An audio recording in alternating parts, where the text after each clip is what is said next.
आज हर घर तिरंगा हर घर स्वच्छता अभियान अंतर्गत वडोदरा पुलिस मुख्य मथक खाતે તમામ અધિકારીઓ કર્મચારીઓ સફાઈ કર્મચારીઓ બધા મળીને સ્વચ્છતા અભિયાન શરૂ કરી છે. પ્લાસ્ટિક મુક્ત કેમ્પસ બને આ પ્રકારનો એક પ્રયાસ કરી છે. આ ધરતી મુખ્ય મથક ખાતે આપણા સેરેમોનિયલ પરેડનું આયોજન થાય છે, તાલીમ થાય છે. પોલીસ વિભાગ પોતાના સુરક્ષા વ્યવસ્થા ગોઠવવા માટેના કેટલાક પૂર્વ તૈયારીઓ કરતી હોય છે. એવા પવિત્ર સ્થળ છે. સાથે સાથે 1000થી વધારે પરિવારો પણ અહીંયા રહેતા હોય છે. તો આ સમગ્ર પરિસરને પ્લાસ્ટિક મુક્ત કરીને ક્લીન બનાવીએ, સ્વચ્છ બનાવીએ એવા એક પ્રયાસ ચાલી રહ્યો છે.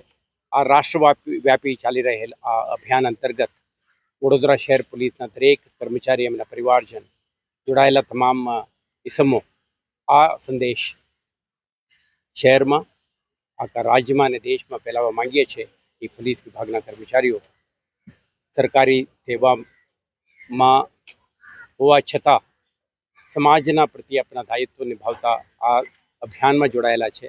અને મને વિશ્વાસ છે કે એક સ્ટ્રોંગ મેસેજ દરેક કર્મચારીને પણ જશે કે મારા વિસ્તાર ક્લીન રહેવું જોઈએ અને સાફ સુથરા રહેવું જોઈએ, જેથી કરીને આપણા સમગ્ર શહેરને પણ સુંદર સાફ રાખવા માટે એમના ફાળો રહેશે.